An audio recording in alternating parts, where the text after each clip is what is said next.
Pemuda lugu ini menghibur seorang anak kecil yang berdiri di depan rumahnya. Ia adalah pemuda yang tampan dan sangat menyayangi anak-anak. Walau seperti itu, pemuda ini hanyalah seorang pengantar narkoba.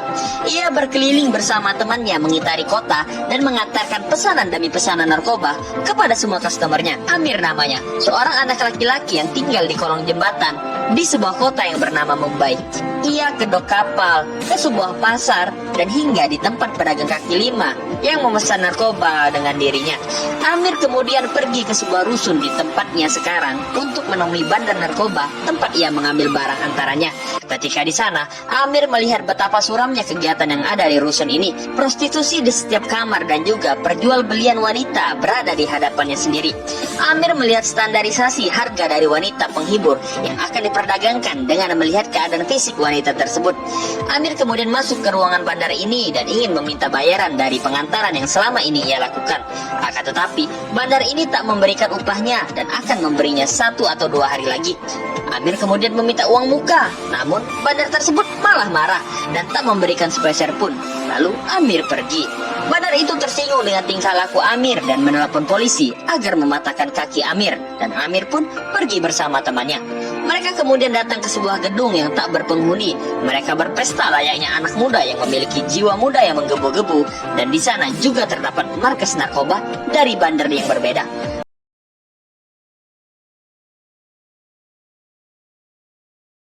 Burung ini berhamburan terbang karena pemuda ini menerobos masuk ke tempat singgahnya. Sebelumnya, pemuda ini menghancurkan kaca jendela karena polisi datang menggerebek tempat persembunyian bandar narkobanya. Ia kemudian keluar dan mengintip dari belakang mobil polisi. Kemudian, ia mendorong polisi ini dan menyelamatkan temannya yang sedang ditangkap.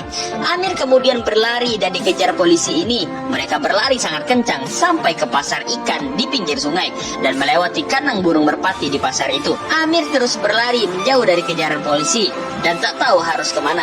Lalu Amir memasuki setiap blok di pasar tersebut dan kemudian menyerahkan narkoba yang ia miliki ke perempuan yang berjualan di sana. Wanita itu adalah saudari Amir. Ia mengatakan bahwa dirinya sedang dikepung oleh polisi. Ketika hendak berlari, Amir disembunyikan di bawah tumpukan pakaian milik pria di pasar ini dan kemudian polisi datang.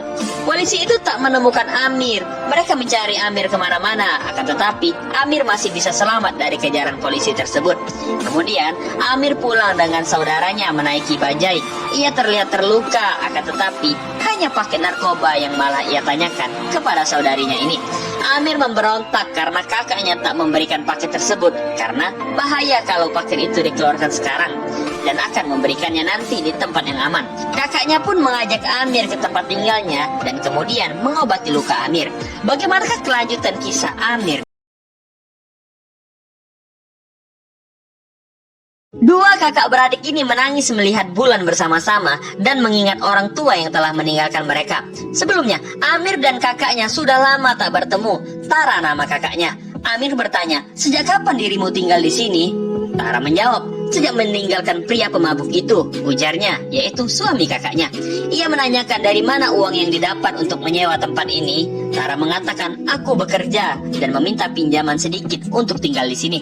Tara menagih janji kepada Amir agar tak berjualan narkoba lagi seperti dahulu. Namun Amir marah dan mengingat masa lalunya bersama kakaknya yang telah menelantarkan dirinya. Tara hanya khawatir terhadap dirinya. Namun Amir mengatakan, "Mengapa kau dahulu tak ada di sampingku saat aku membutuhkanmu?" Amir dahulu diusir oleh suami kakaknya. Dirinya dipukuli dan hampir dibunuh oleh suami Tara. Tara hanya bisa menangis mendengar cacian dari Amir. Suaminya dahulu hanya seorang pemabuk dan selalu menyiksa Amir dan dirinya. Tara tak berani membela Amir dulu karena perlakuan suaminya yang keras kepadanya. Dan ia mengatakan, apabila aku membelamu, aku mungkin akan dikulitinya. Karena kelakuan suaminya, Tara rela pergi dari rumah setelah Amir pergi meninggalkannya dan hidup di jalanan. Namun, apa yang dilakukan Amir? Amir tak memperdulikan kakaknya dahulu dan dirinya meneriaki Amir sambil menangis histeris mengenang masa lalu. Amir pun terdiam.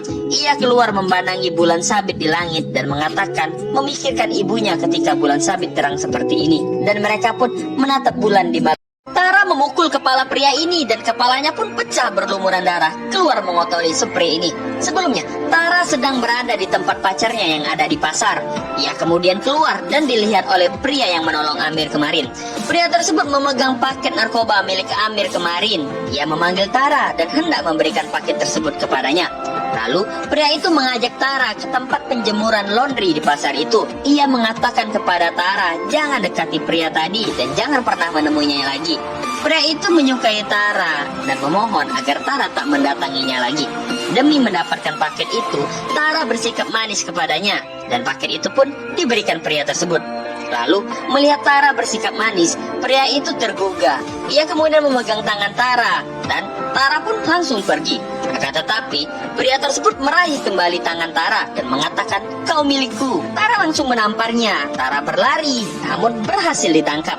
Pria itu hendak berbuat sesuatu kepada Tara. Ia memeluk Tara dan mendekapnya. Dan kemudian, Tara spontan mengambil batu. Lalu, ia memukul kepalanya.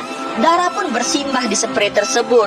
Amir kemudian menelepon kakaknya, akan tetapi tak dijawab. Amir pun pergi ke pasar. Ia datang melihat tempat kejadian perkara tadi dan melihat darah berlumuran di tempat tersebut. Amir pun bergegas ke kantor polisi menggunakan bajai ini. Ia pergi dan sampailah ke kantor tersebut. Akan tetapi Amir malah diusir oleh polisi di sana dan mengatakan bahwa Tara belum bisa dijenguk karena dirinya seseorang hampir mati dan mengatakan berdoalah agar orang tersebut tak mati. Amir pun bergegas ke rumah sakit menanyakan pria yang dipukul kakaknya dan perawat di sana mengatakan bahwa pria itu sedang dioperasi. Bagaimana pria ini memohon kepada polisi agar dapat bertemu kakaknya yang hendak dibawa oleh polisi ke lapas. Dan Tara hanya termenung memandangi adiknya yang memanggil namanya dari luar. Sebelumnya, Amir telah menunggu lama pria yang dipukul kakaknya selesai operasi. Kemudian, perawat mengatakan telah bisa melihat keadaan pria yang dipukul kakaknya tadi dan sedang berada di ruang ICU sekarang. Amir memandangi dari luar dan melihat pria itu terlihat sedang sekarat. Kemudian, Amir pergi ke kantor polisi. Ia melihat kakaknya hendak dibawa ke penjara. Melihat keadaan itu, Amir kemudian meminjam sepeda pedagang ini. Ia mengejar kakaknya dan sampailah di tempat rel kereta api. Mobil polisi pun berhenti menunggu kereta itu lewat. Amir berlari dan memohon kepada polisi wanita ini agar melepaskan kakaknya yang tak bersalah. Ia memanggil kakaknya dan Tara hanya terdiam termenung karena syok akan kejadian yang telah ia lakukan. Amir memberontak dan Tara hanya menangis melihat Amir dari dalam mobil itu. Polisi tersebut mengatakan tak akan melepaskan kakaknya sebelum korban memberikan pernyataan. Lalu Amir sangat marah dan merasa kakaknya tak bersalah. Ia memukul kerangkeng mobil polisi tersebut sambil berteriak dan Tara menangis melihat adiknya seperti itu. Tara menangis histeris dan mobil pun pergi meninggalkan Amir. Kemudian Tara pun sampai di penjara itu. Ia diperiksa di lapas tersebut dan melepaskan segala perhiasan yang ia miliki. Sampai-sampai cincin yang tak bisa lepas ini pun dipaksa untuk keluar dari jari jemarinya.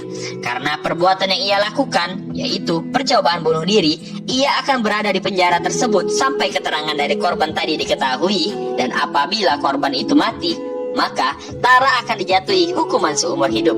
Dan Tara pun terpaku terkejut mendengar itu. Bagaimanakah kelanjutan kisah Tara dan Amir? Lanjut next.